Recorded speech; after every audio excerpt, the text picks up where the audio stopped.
Hey, everybody. Welcome once again to the Wrestling Inc. podcast. I'm Glenn Rubenstein, joined as always by Mr. Raj Giri and tonight Mr. Matt Morgan, sitting in as well to talk about Great Balls of Fire, the WWE pay-per-view that was very hyped, very well built, and let's see if it lives up to expectations. Matt, to you first, man. What'd you think of tonight?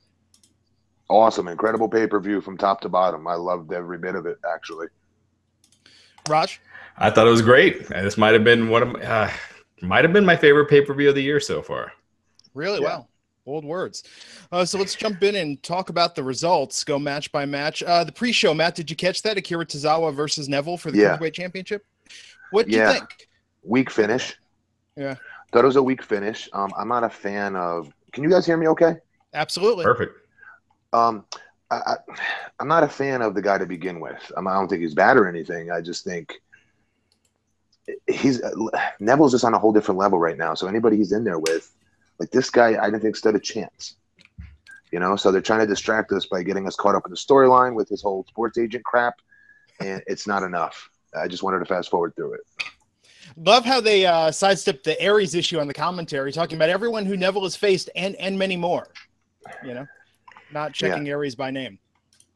Yeah, I mean, I don't know. I just feel like this division's dead. You know, and they, you know, to their credit, you know, the audience was into it. You know, usually those purple ropes go up and they're dead. So, you know, I think Neville is the division. You got one guy now. With Aries gone, it's a one-man division. I just don't see anyone in there that can make it interesting as an opponent for Neville. Even Enzo, because Enzo could talk great, but that's not enough. Yeah. Well, we'll see what happens tomorrow night on Raw. Seth Rollins versus Bray Wyatt. Bray got a win, guys. It's been a while. Very, very important win. Very important win for him. And it's a great match. I thought the match was very good. Very well orchestrated. The finish was believable. And again, Bray needed that win. Yeah, I mean, so apparently the plan must have changed like yesterday or this weekend because the smart money came in. Bray was favored to lose. Seth Rollins was the favorite. And then yesterday that changed. So, you know, I don't know if it sounds like they're still going with Roman and Brock at SummerSlam. So I don't know if the idea is just to, you know, have just another name that Roman can face, or they're going to do another rematch with Seth and Bray at SummerSlam to keep that program going, which I can see them doing because neither guy really has much going on right now. So, but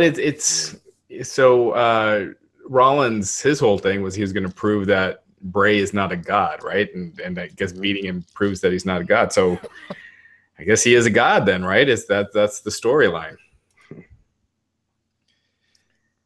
If that's what it's come to. You know, I'm sure tomorrow night that'll be the spin, right? Yeah. Yeah, maybe a demigod, smaller, a lesser god, if you will. But no, I thought the match was good. It was nice to see Bray get something. Maybe they can get some momentum behind this. And well, Matt, what do you think of this match? I thought the match itself was just there.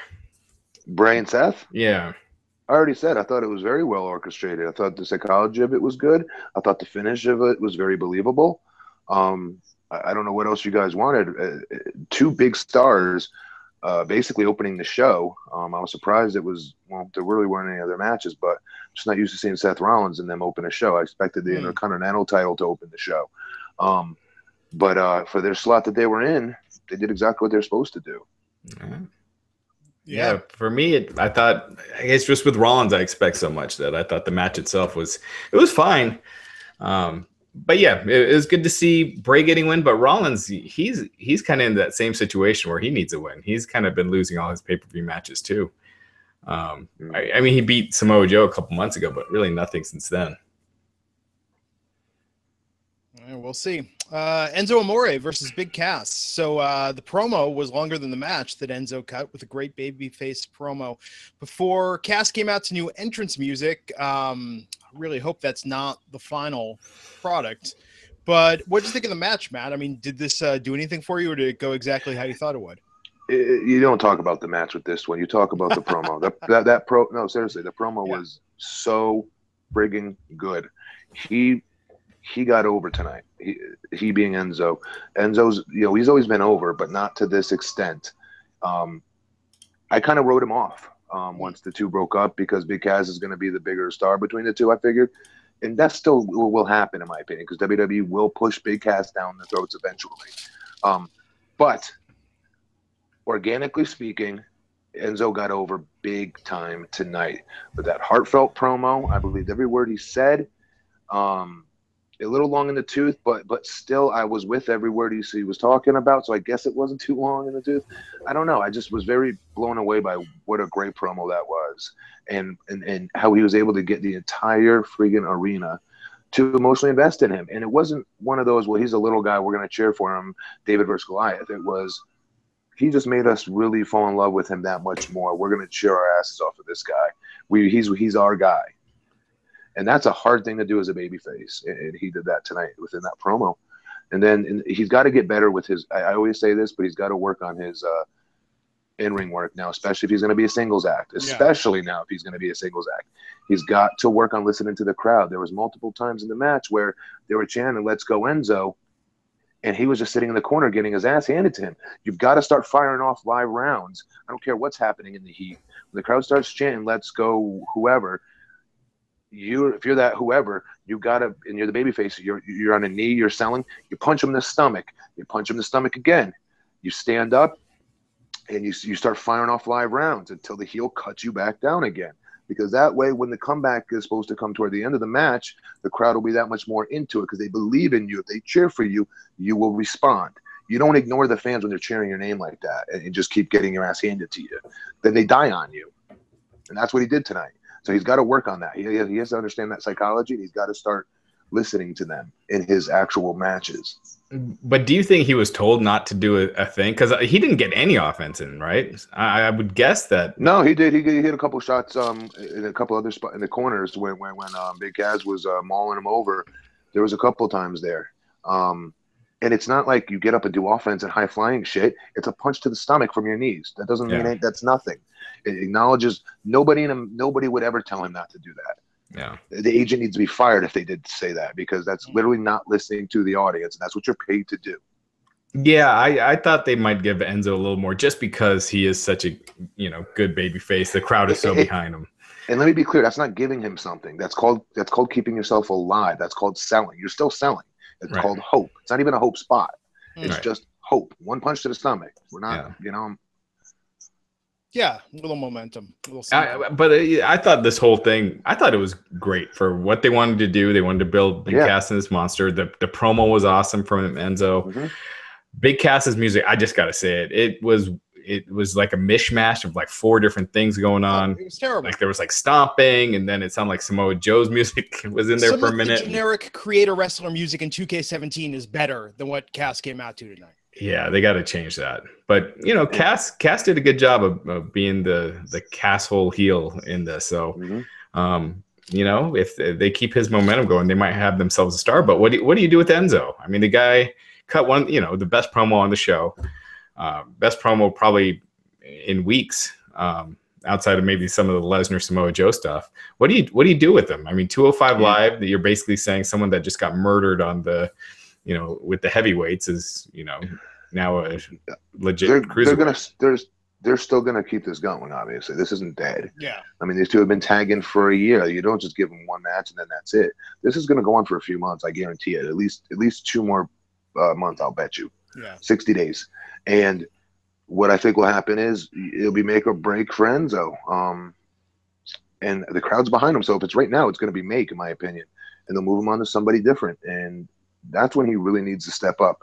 Even if he gets his ass handed to him by Big Cass, that doesn't mean he's buried. It doesn't mean he's not worth anything. It doesn't mean anything. As long as you give him a microphone, he's always going to be worth something to that company. The whole idea of think about it, of Big Cass or anybody winning a match and being dominant is to do what? Is to make people emotionally invest, paying money to come watch the show, right? Mm-hmm. Well, he's doing the same goddamn thing, but with a microphone. You know what I mean? So, in fact, he's doing it a lot easier and a lot quicker, quite frankly. He doesn't need to get all these wins. He doesn't need to go through and job a bunch of people out in order to get over. He's over. Yeah. So he's a valuable commodity, and he opened my eyes a hell of a lot more tonight, and I got to give him more credit than I have.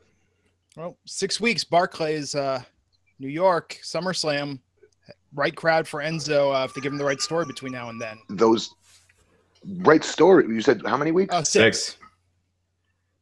It's not going to be a story. It's going to be him versus Cass. Yeah. No, if they tell it right, Well, if they keep it going correctly. And you would think they'd have to throw some sort of step when it was so one-sided this time, So I don't, I'm not sure what they do, but they got to do something that would make you believe like Enzo stands a chance after he got just destroyed like that.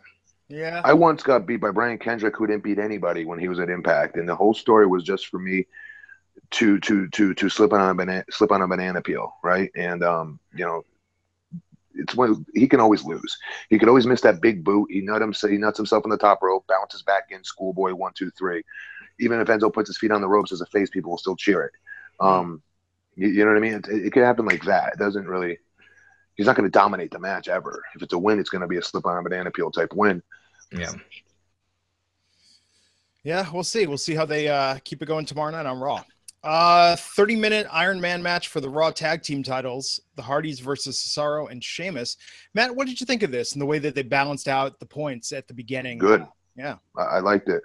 I actually surprisingly liked it. I really liked the end of it, obviously. They did a crazy good job with the timing. I don't know if I could pull that off, honestly, as a performer myself, where to 1 second. Like, that's so impressive to me. I know the clock's right on the board, but still, everything has to fall in line perfectly when he's chasing him around the ring and pulling him by his tights, and Cesaro slides in the ring and he eats, you know what I mean? Like, but he can't get to him in time. It was off by 1 second. That's impressive as hell and hard to do, especially at the end of a 30-minute match? Oh, yeah. Yeah, 30 minutes. No, in fact. Yeah, so that was really good. I mean, that's what I was wondering. I mean, so I was wondering if the intention originally was to have him get it in time so they would tie, but I thought as a loss, I thought that was a great way to do it. No, the plan was definitely for them to lose. Yeah. So well done with that tight window at the end there. Yeah, and I thought it's a fun match. The thing with Iron Man matches is that you don't really need to pay attention until the last 5 minutes. It's like 25 minutes of it. There's going to be no winner, no loser. So, and I thought these guys did a good job of keeping your interest, the whole match. Yeah. And they did some creative stuff, like Sheamus getting that fall right off the bat. So yeah, I thought this match was really good. It's not the best Iron Man match I've ever seen, but the last 10 minutes was I thought excellent. There were some great moments, and man, did Matt Hardy get busted open there at the end? There's a lot of blood tonight. Some of it fake, some of it real, but yeah, there were 3 people that were busted open tonight, right? Yeah, Dean and then Braun at the end. So the Raw Women's title match with Sasha Banks versus Alexa Bliss. How do you think they did, Matt? Incredible. This is where, for me, the pay-per-view went to A+ for me. Just incredible. From Alexa Bliss's arm to Sasha's selling of holy shit, what just happened? Like, I hook, line, and sinker was sucked right into that. I think everybody else was. It was so well done. And something like, well, okay, that's a one-trick. That doesn't make a good match. You are correct. No, it doesn't. What makes a good match is the entire story they told, the athleticism that both of them have, and the fact that we said it from the beginning. They were going to have amazing chemistry because they're similar size, similar offense, very athletic, both of them. Both have a lot of flair to their persona, a lot of cockiness, if you will, and it works for both. One is a face, one is a heel. And again, even at the very ending of it was friggin' awesome. You know what I mean? With the stuff outside by the Raw announce table and the double knees from the friggin' top. Are you kidding me? She is so lucky, her being Sasha, that she did not screw up her knees something royally. Knee pads are not like that. That kills. Because you really don't land on the person with your knees. Your shins are really on the person's shoulders, and your knees with your knee pads on are hitting that concrete floor. So I was like, ooh, how's she walking out of this? But the match itself was so good. I really enjoyed it. Yeah, I thought it was really good. I thought it was the best Raw women's match, at least since the brand split. Since Charlotte's been there. Yep. Yeah. So yeah, the only thing I hate, I just think countouts and disqualifications. I said this on Twitter. It's just so stupid that the title doesn't change hands. I know it's something that's been in WWE, WWF forever, and it's a way to get out of having finishes. But if you try, it's one of those things. If you explain to someone that's a non-wrestling fan that you could just leave, just run out of the ring and leave, and you keep your title, or you could just bring a pair of brass knucks every time and you get to keep the title. It's so stupid, and right. I think they should change that. I think UFC, you get disqualified, you lose the belt, and then that way, you'll have to be more creative about your finishes, but it just makes no sense that the title doesn't change hands on a countout or DQ when you think about it. Well, let me ask you this. Would you rather see a clean finish with Sasha losing and that's the end of the feud? No, you could have done it where Sasha's ready to get in the ring. They're both about to get counted out. Sasha's about to get in the ring. Alexa grabs her foot and they both get counted out. So, that way the title doesn't change hands. It keeps the feud going. I mean, there's a lot of different things you could do. You could still have double DQs, double countouts and stuff like that. But you know what I mean? Yeah, I think if they do it the right way, I always look at it as glass half full with those type of things and say there's got to be a stipulation in their next match so something that doesn't happen. And it leads to the creative freedoms of pro wrestling. Like, is it a cage match? Is it no DQ? Is it no count out? Is it whatever have you? I want it to be whatever it is, because as long as it's something, I'm happy and I'm a fan of it. Because those two I want to keep watching work. Yeah.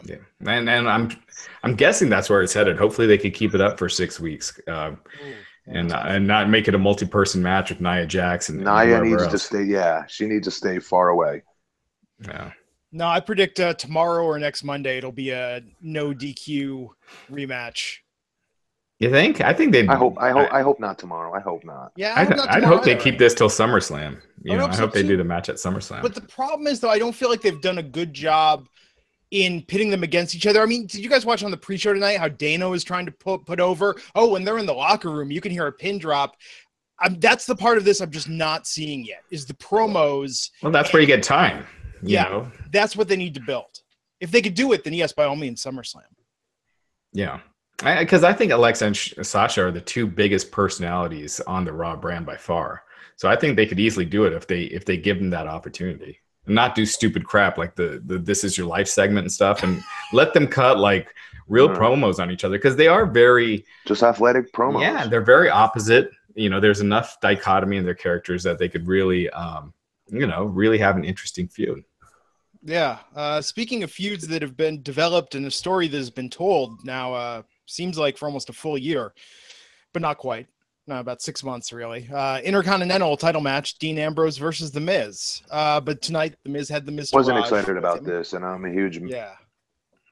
No, I'm with you, Matt. Go ahead, Glenn. Put yourself over and give me your lead in. I'm sorry. I didn't mean to cut you off. No, I was going to say, so Matt, yes, we've seen this before. Tonight, did this do anything for you with the added wrinkle of The Miz to Raj? No, and I'm disappointed because I love Miz. I love everything he does generally, but comparatively to everything on this show, I wasn't looking forward to this. I think it's more about Dean Ambrose than anything else, really. And I can't believe I'm saying that, because he was my favorite of the Shield at first. I don't know, man. It's just I'm just not into him. I don't know why. I don't know why I'm not into him. I'm just not lately. And that's really it. I mean, I like Miz. I like his entourage. I like what he's trying to do by helping get those two other guys on the show and get them over. As an entertainer myself, I can appreciate the hell out of that. That's really cool of him. But I don't know. I was just about the match. Happy he won. Yeah. Yeah, I think the same match with someone new would have been pretty good, because I thought the match itself was fine. But I just think that it being Ambrose and Miz, it just feels like, it's like Noam Dar and Rich or Cedric Alexander. It's just been going forever. It's just there. Yeah. And Miz needs to move on, because like we said before, Matt, I was the same way. I thought Ambrose was the star of the group. He was going to be a Roddy Piper kind of heel, and he's just been a goofy babyface, and that just is not a main eventer, in my opinion. And so I think I didn't even feel it was Intercontinental level anymore tonight for the first time. Yeah, same His here. act. Yeah, I think really he should, if they're done with Big Cass and Enzo, I think they should have Ambrose putting Big Cass over, and having Big Cass rise up that way. Yeah. That would get him over. Yeah. This got to change it up a bit. Even Dean against Elias Sampson would be something different for a while. And to tell you, Finn Balor versus The Miz, I think that'd be great. I'd like to see Dean versus Elias Sampson just to get Sampson away from Finn Balor. And how's unfortunate that Finn Balor wasn't on this pay-per-view. Yeah, the crowd was chanting for him. Yeah.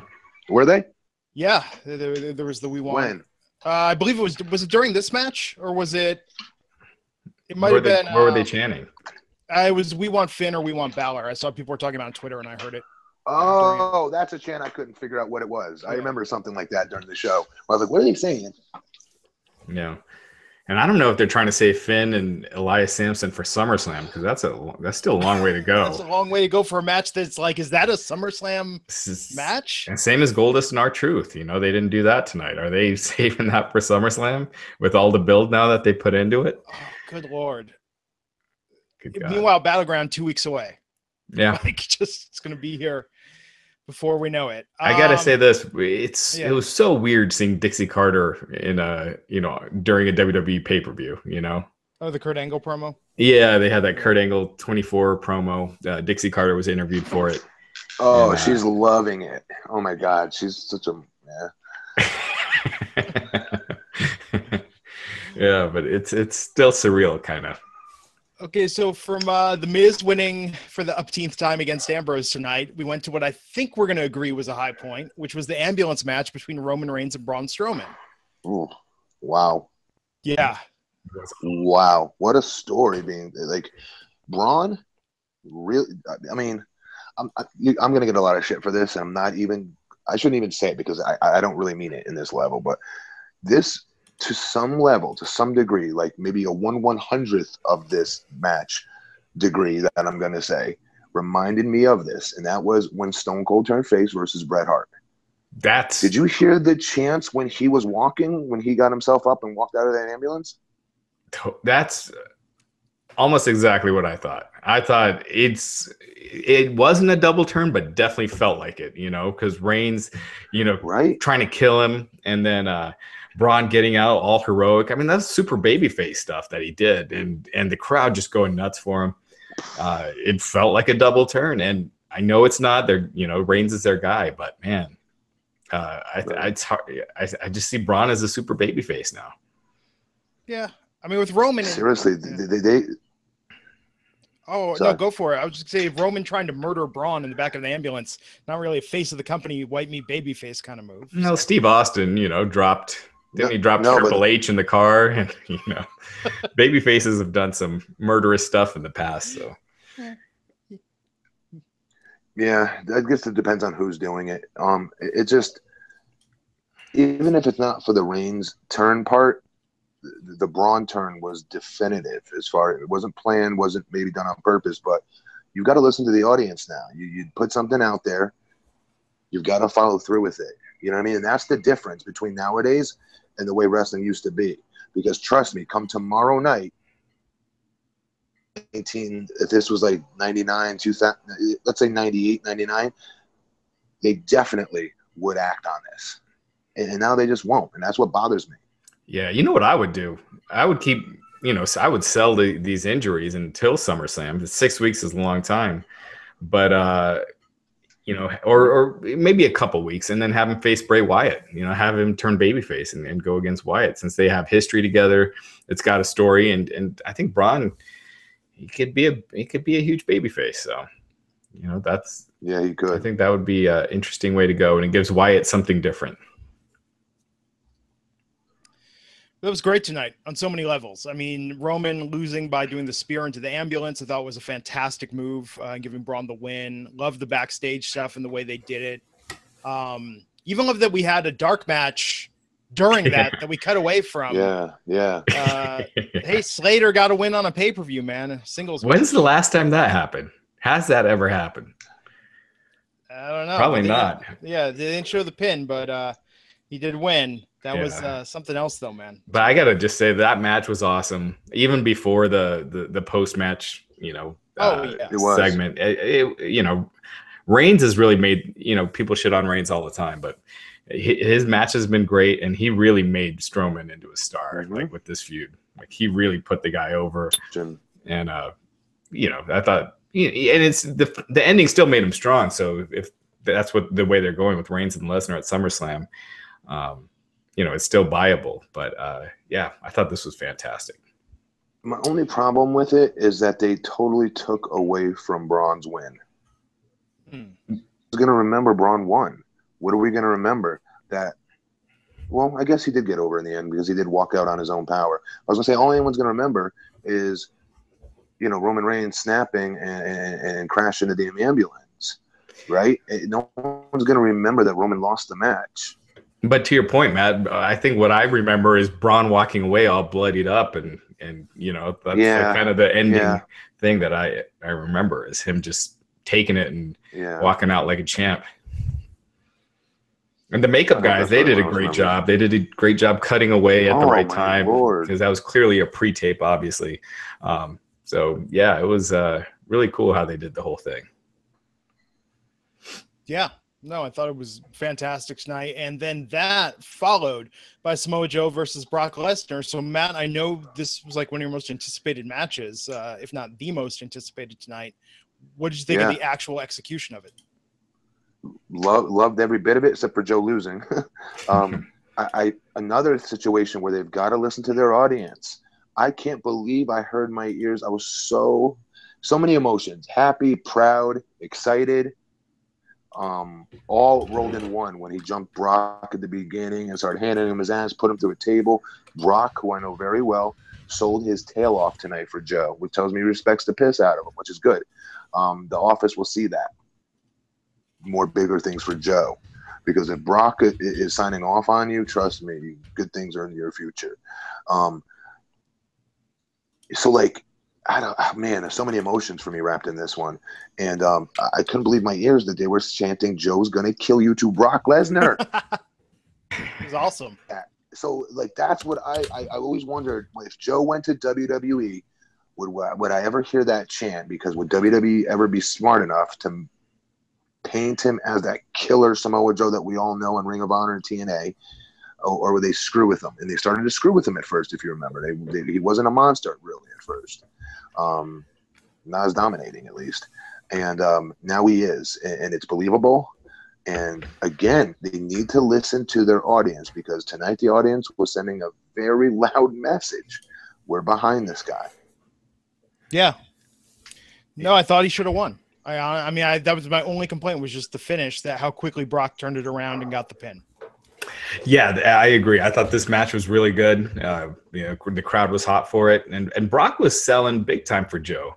So my thing was, he just got up and hit that F5, and that was it. And okay, if you don't want Samoa Joe kicking out the F5, that's fine. At least have Brock pick him up and hit him a couple more times with it. Hit a couple F5s and then do the pin. So because you've been building him as this monster, this whole time and during that match, and just to have him beaten so quickly.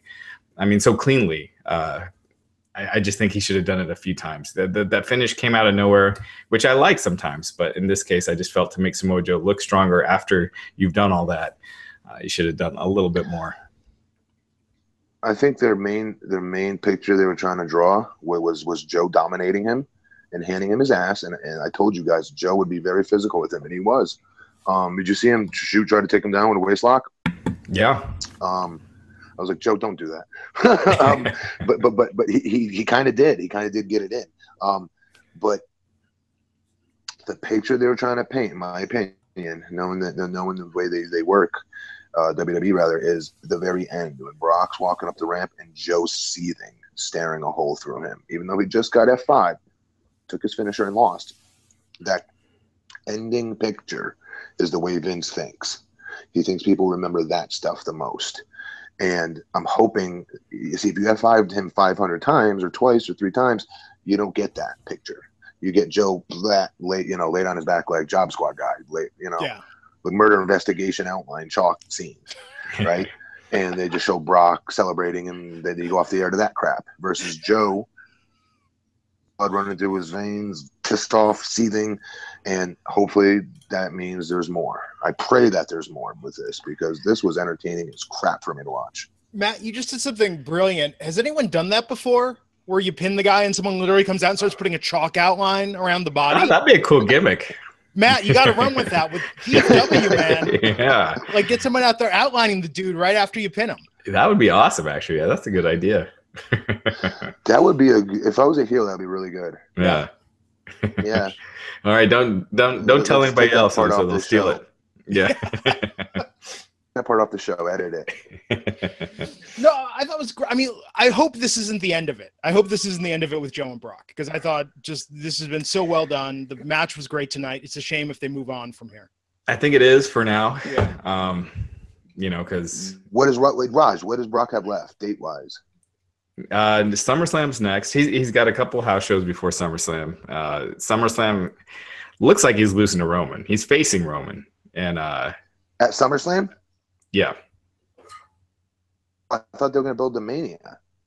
Yeah. They decided to pull that up. Like, that's what Dave Meltzer reported that a couple of weeks ago. That they changed plans, and now they're going with Roman and Brock at SummerSlam.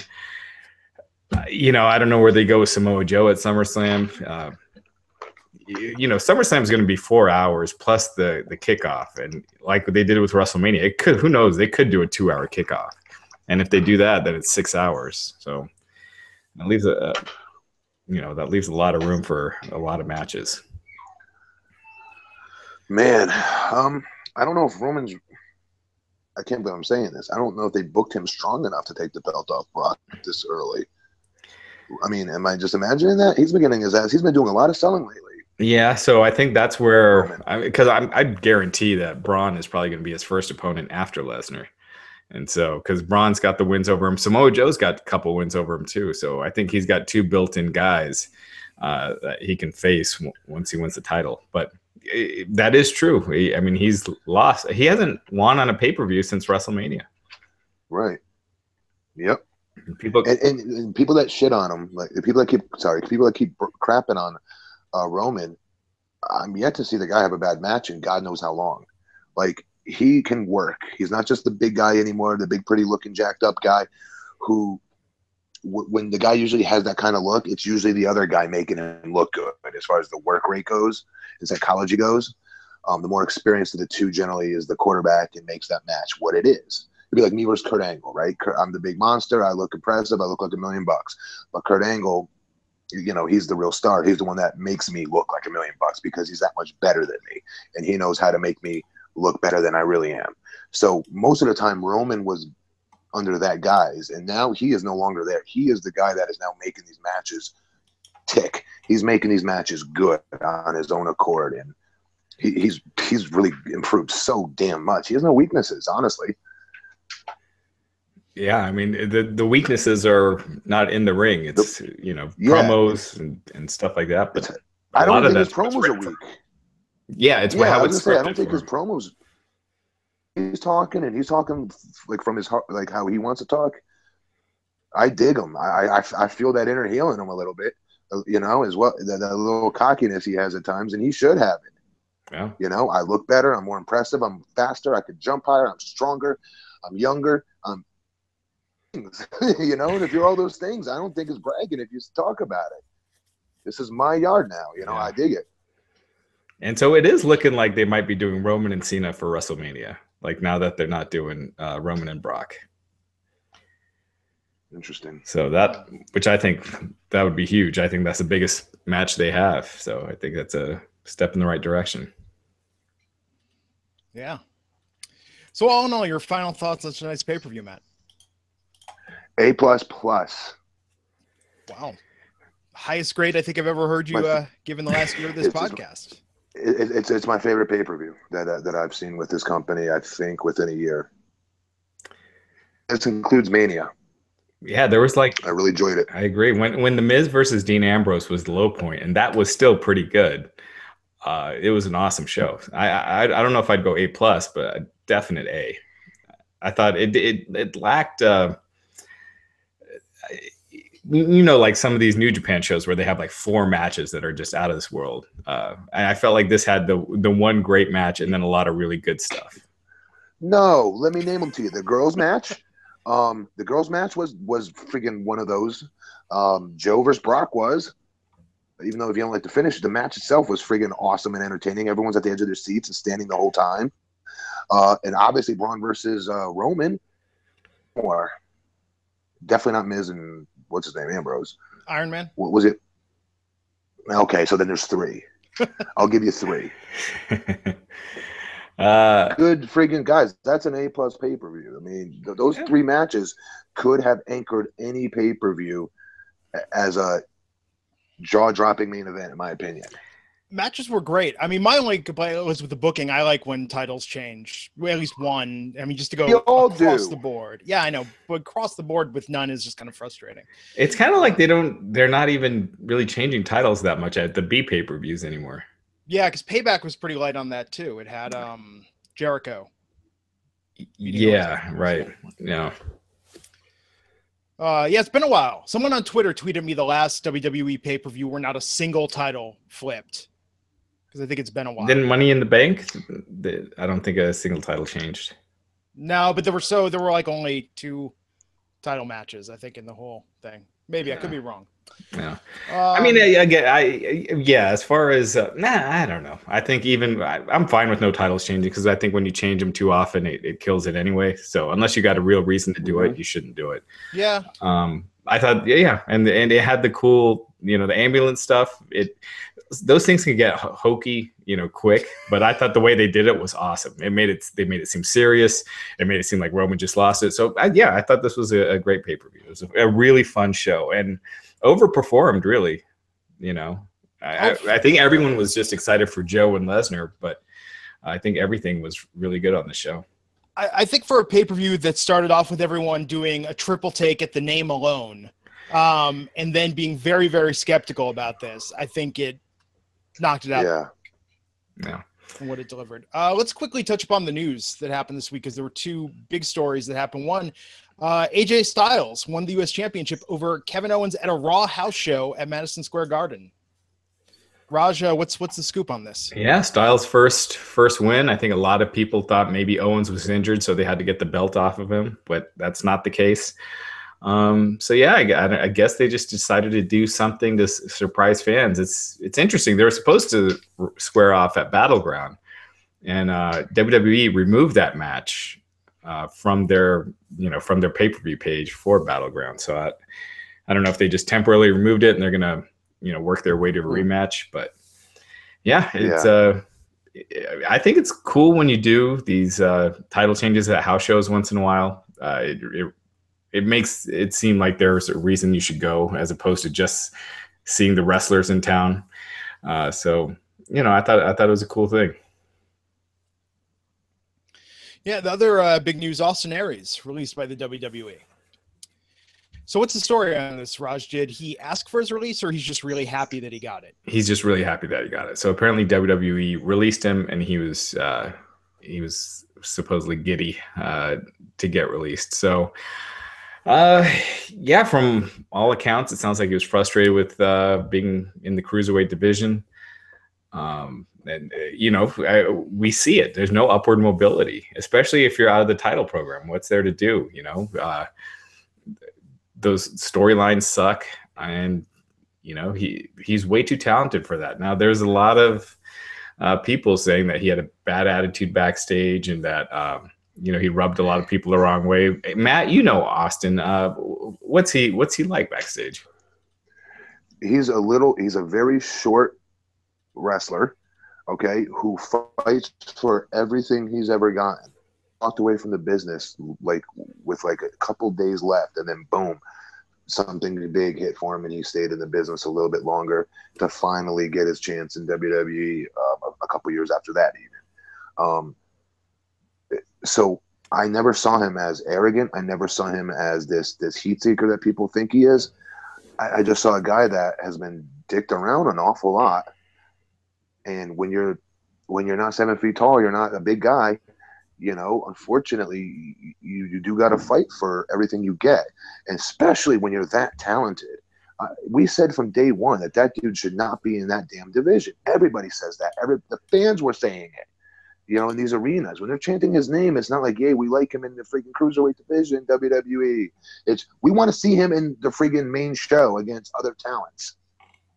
That's why they're chanting his name. They're not excited to see him in the purple ropes. They're not excited to see him do stupid grab-ass skits with Jack Gallagher. They want to see him in serious situations with real talent. And that's their loss in a major, major, major way, in my opinion. He was a jack of all trades. He could do everything. And after a while, you didn't remember how, you know, whether he was tall, short, it didn't matter. Once the bell rang, everything he did was believable. Everything he does is believable. And again, I just think he's such a major. I feel he's a main event talent in every sense of the word. He can hang with anybody on the mic, and he can surpass most in the ring. So it's their loss. It really is. And what I had heard, I'm not gonna say it's from him, but what I had heard was he did everything he could to get his release. Where, you know, the lay of the land in WWE, where if you ask for something, he wasn't like, "Oh, am I going to get on the show? Or when am I going to get on this cruiserweight division?" He wasn't doing that type of stuff.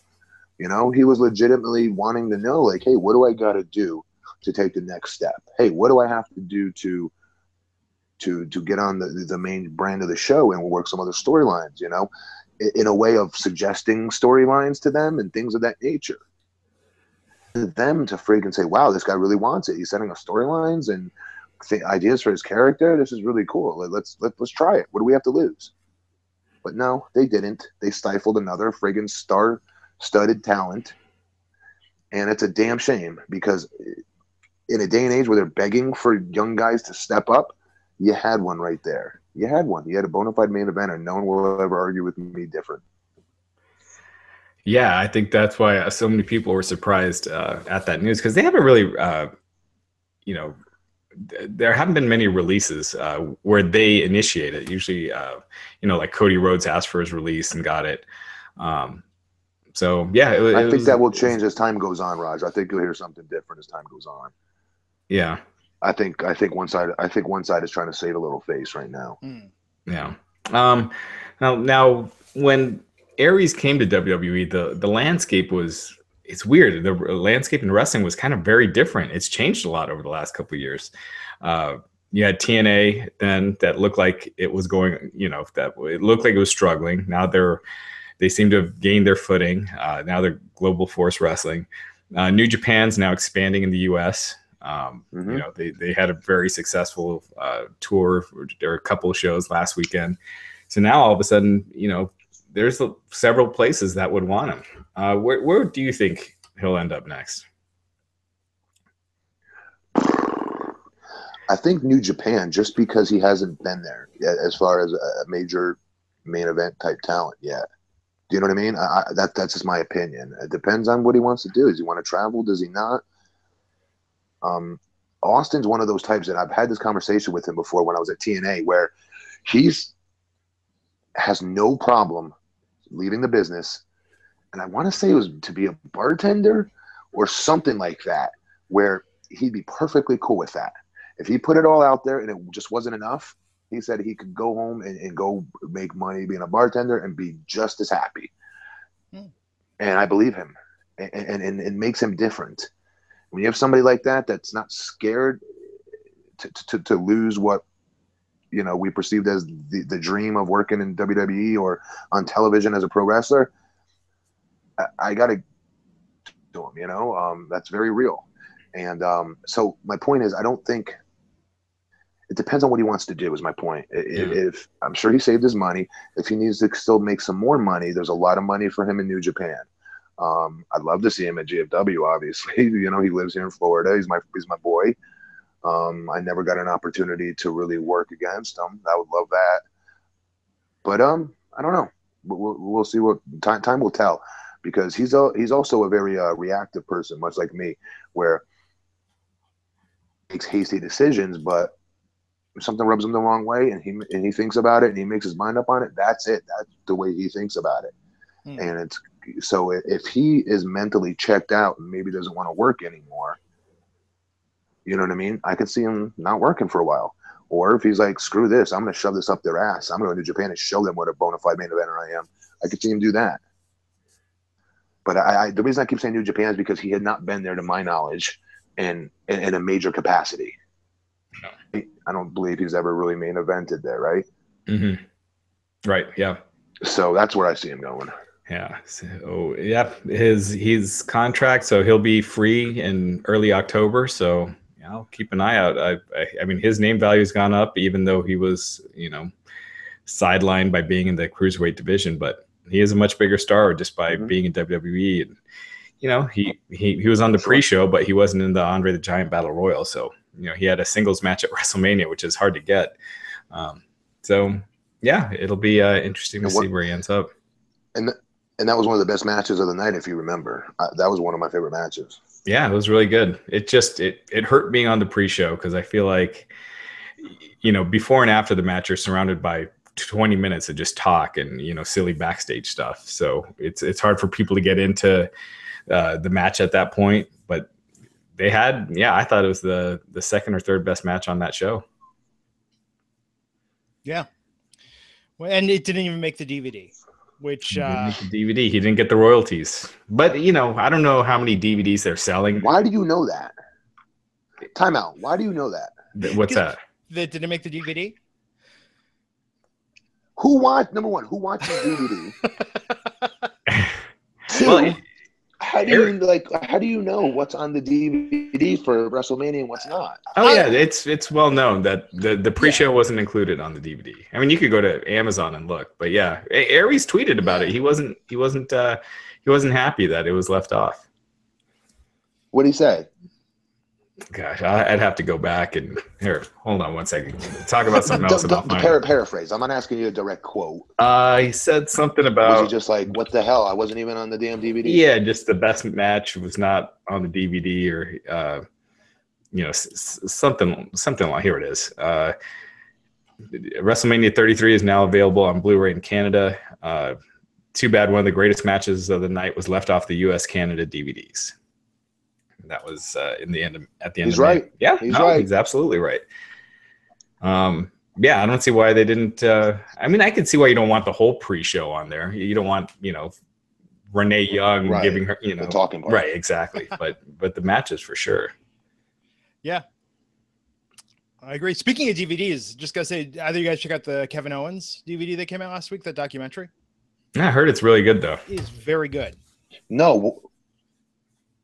When will it be like on demand and all that other shit? Normally, the full documentary hits the network. What usually, Raj, is about 6 months to a year. They've got like the first 20 minutes of the documentary is on the network right now. Ooh. I feel like it's been like 3 months lately. Yeah. Like they've been doing it a lot faster, turning them over. Yeah. So it's good. Good. Yeah. Because I want to see it. I love Kevin Owens. Yeah, I'm like you. I haven't bought a DVD. I mean, we'll buy our kids' movies on DVD just because you get a DVD copy plus the digital download. But other than that, we don't really buy DVDs anymore. Yeah, I saw the clips. What do you do with it after you watch it once? Actually, pay it forward, man. You give it to a kid, and that hopefully gets them into wrestling. Although you give a DVD to a kid, they'll be like, "What the hell is this? What do I do? Hold it up to the light and look at it? Like, how am I supposed to play this crap?" Yeah. Yeah. So physical media is dead. Yeah. Cool, man. Well, guys, I think we covered everything. We're going to be back here in 24 hours, less than 24 hours, 23 hours. We're going to be back here talking about Monday Night Raw, the fallout from Great Balls of Fire. Matt, anything you want to plug before we take it home here?